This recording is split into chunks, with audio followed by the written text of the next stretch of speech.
I do not dispute that people were killed. No, say it. Of course, black people. Get it out. I do not dispute that people were killed. No, that's not the argument. The Libyan government was killing people. What will that do for you? It made me happy. I've just given you this case scenario. They weren't firing cork bullets. They were firing AK-47 rounds. The amount of rounds on the ground, I would only assume that people were killed, of course. Thank you. So Tyro, shut the fuck up. Tyro, we don't dispute that. What we're saying is there was an uprising in the country of which the government was trying to suppress. And all I do is try to put an honest narrative. Likewise, I visited sites, I met family members, people who lost their children by NATO bombings. I visited a hospital in Mizda, which had been bombed by NATO. So we've seen evidence. I said to the Libyan government, in fact, he's right. In fact, he was right. I will say this. In the early days of the uprising, NATO's attacks were quite accurate. Why I say this was because the Libyan government was desperate to patch up the numbers who had been killed. However, later on in the conflict, as NATO began targeting other sites which were not legitimate, people have begun to die. We have seen how desperate NATO have become when this weekend they bombed the satellite station which services the public service television of Libya. What threat? Strategic. What threat? Dual use. What threat was Libyan national television? Man. Dual use.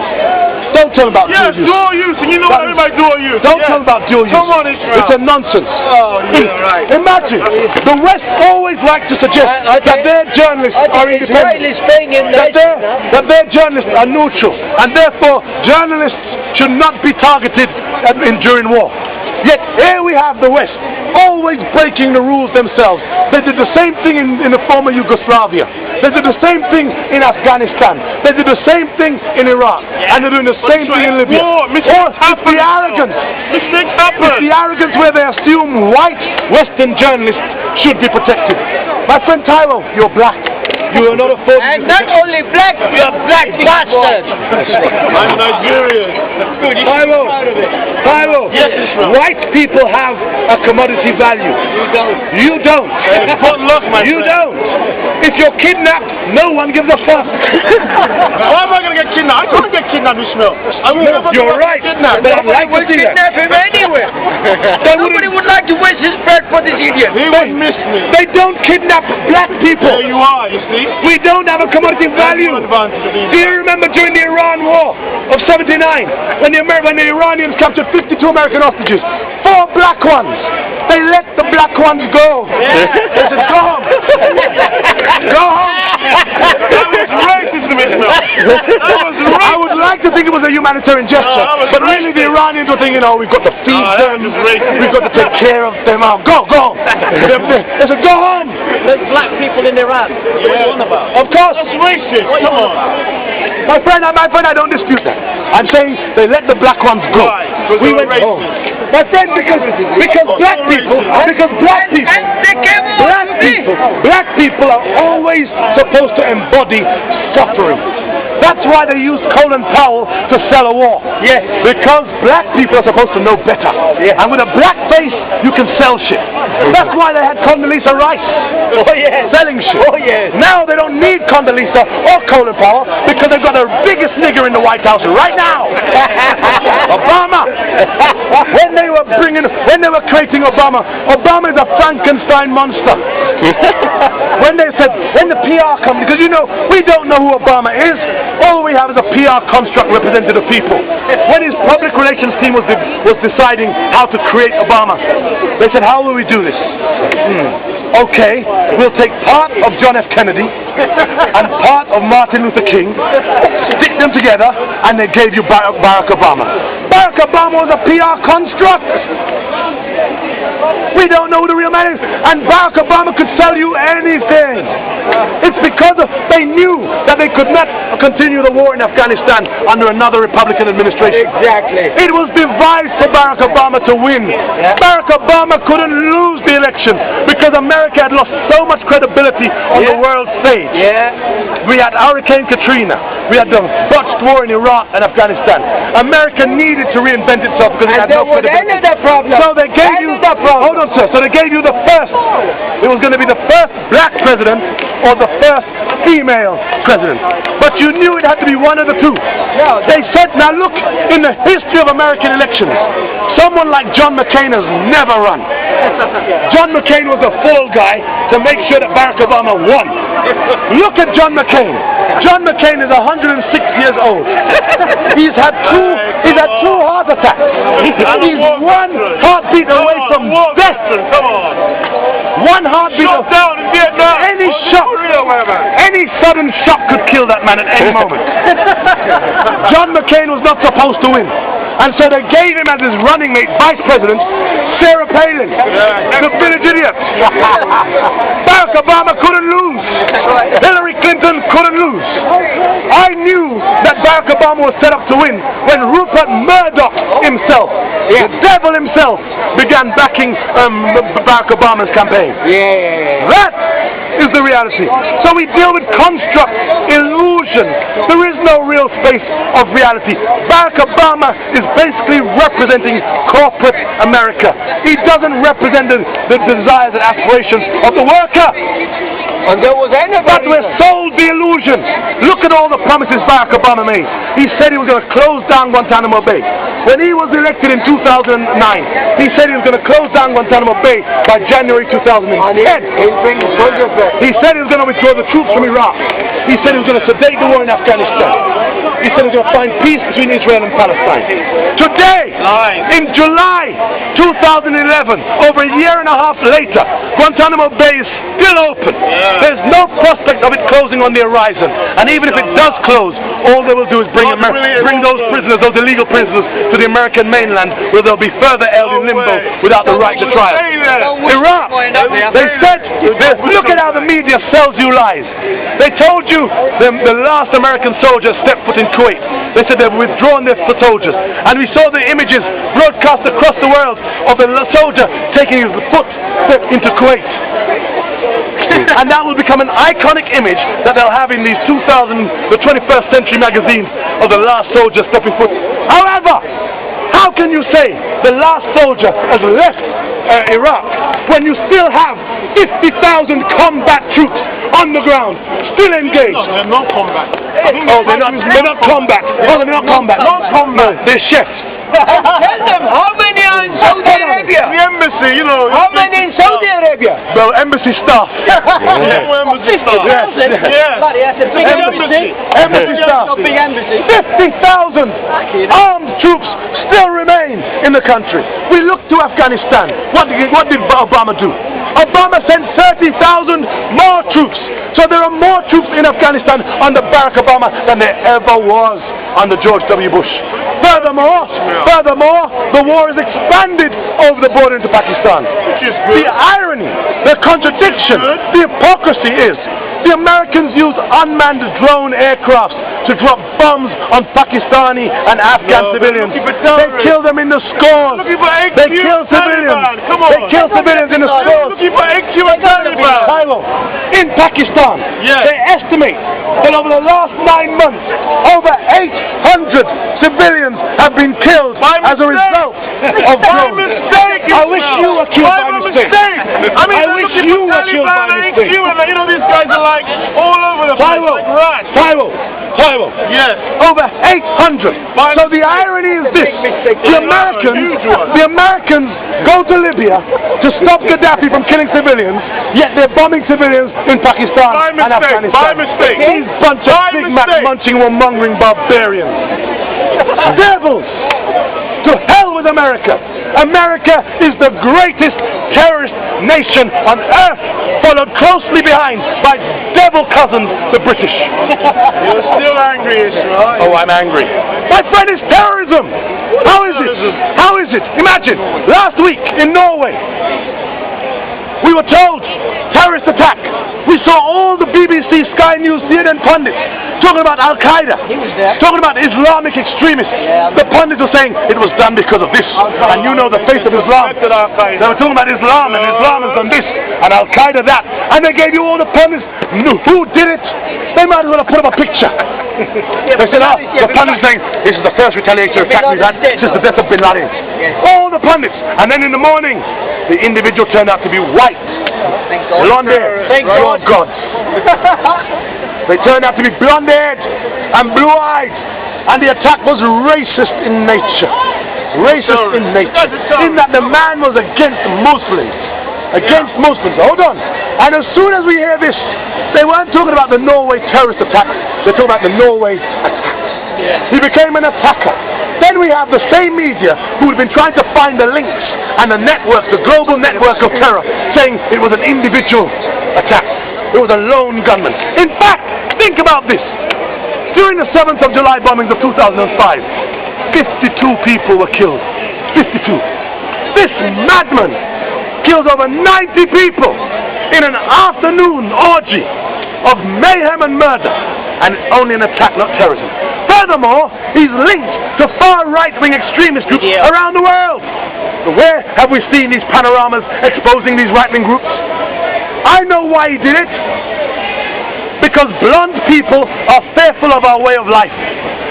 Blonde people don't like our freedom. Blonde people don't like democracy. Because these were the cliches. These were the racist stereotypes that you used. When a Muslim perpetrated an attack, all Muslims were guilty. All Muslims are responsible. But all of a sudden, imagine this. Imagine this. Imagine this. If that attacker had been Muslim, in Norway they would have been talking about limiting immigration, about monitoring Muslims, about the hijab, about banning that, about they don't like our way of life. As soon as they heard it's a white man, one of their own, the anger dissipates. No mosques are burned down. After the 7th of July, do you know how many mosques were burned down in Britain? Do you know how many Muslims were beaten up on the streets? People were even killed. But as soon as it's a white man, it's funny how they have us people of color always insecure about our own spaces. That's why whenever I hear of a crime committed on television, a drug dealer busted, I think to myself, oh, I hope it wasn't a black man. Because if it's a black man, I'm guilty. But when you white people commit crimes, only you as individuals commit fucking crimes. Well, if this man commits a crime, it means I was guilty of it. And he. But you white motherfuckers, you can commit crimes as individuals and no one blames an entire race. That's the racism we ought to deal with. It's that hypocrisy. Norway has taught us something. We cannot tarnish blonde-haired people because the attacker was blonde-haired and blue-eyed. We can't even target right-wing extreme groups. We can only target those who are actively engaged in the disruption of society. And it is a global fight of which we are all party to. All party to. Terrorism is terrorism is terrorism, whether committed by a white, blonde-haired, blue-eyed Norwegian or a Muslim. But it's funny how the mainstream media manages to tarnish all Muslims. Let me show you a simple test. Hands up if you're Muslim. What's your name, sir? Hamid what? Hamid Mohammed. His name is Hamid Mohammed. Hamid Mohammed planted a bomb in Knightsbridge last week. It just sounds like it's alright. It sounds like you have a terrorist name. What's your name, my friend? Abdulaziz. Abdulaziz Mahatman. Damn, I'm terrified. You're in trouble. You're in trouble. Just the name alone. Just having a Muslim name makes you suspect. How was that possible? Who has the power to manipulate? Come on. It is a manipulation, Taiwo. No, it's not. Yes, it is, man. What religion, what faith has carried out terrorist attack, Ishmael? Wow. Simple. You never What faith? Okay. Yeah, simple. He says, what faith? Yes. Sir. And what religion? Sir. Whatever. Sir. Simple. Tell me, sir, because it's funny how. Muslim. No, it's not. Funny how. Let's break this down. He says it's Muslims perpetrating these attacks. Now, hold on, sir. Hold on, Taiwo. Let's get to it. Please, just tell me I'm wrong. Understand this. Yeah. I find it bizarre that the West can go to Muslim countries with their planes, tanks, militaries, kill Iraqis, kill Afghans, kill Pakistanis, and expect that the Pakistanis, Iraqis and Muslims in this country are not going to be up in arms. What do you think would happen if Saudi Arabia invaded France? And the arrogance of saying, man, that's the arrogance. The arrogance is this. It can happen. The arrogance is this. It can't. The arrogance is this. America goes to Iraq and tells Iran, stay out of this. It's got nothing to do with you. Who the fuck are they? Iran is right on the border of Iraq. Iran has every right. Syria has every right to want to know what's happening in Iraq, to influence the outcome of Iraq in their favor. They have every right. Could you imagine Nigerians invading Canada and telling America, stay out of it. Stay out of it. You would invade it if you were enough credit cards. We don't do war. It's still here.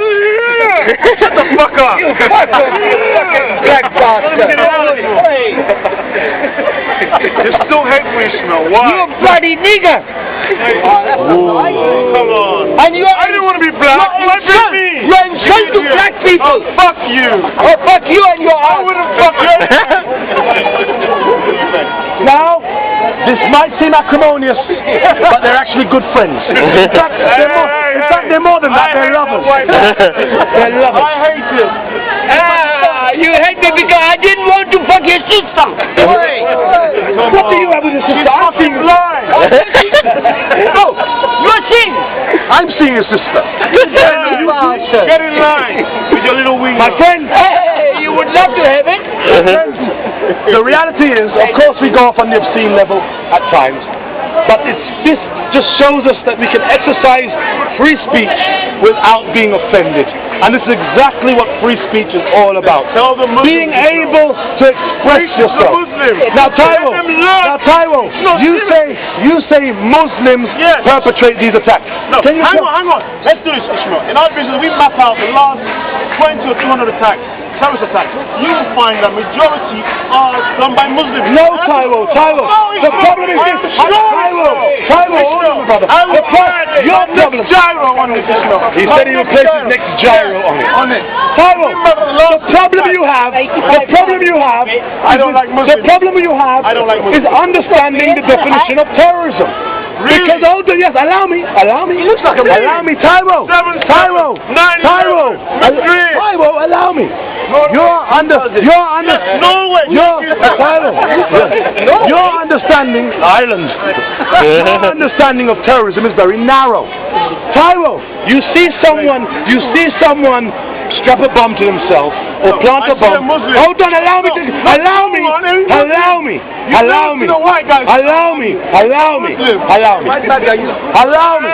Shut the fuck up. Allow me. Sir, you see an individual. Shut up, you black bastard. Allow me. Sir, you see an individual. No, or a I Muslim. see a Muslim. Okay, or you see a Muslim. You're so narrow-minded.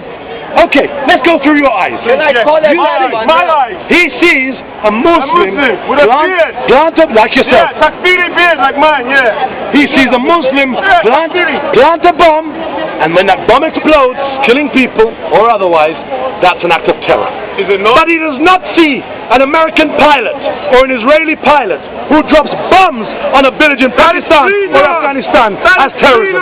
That is terrorism. That's terrorism.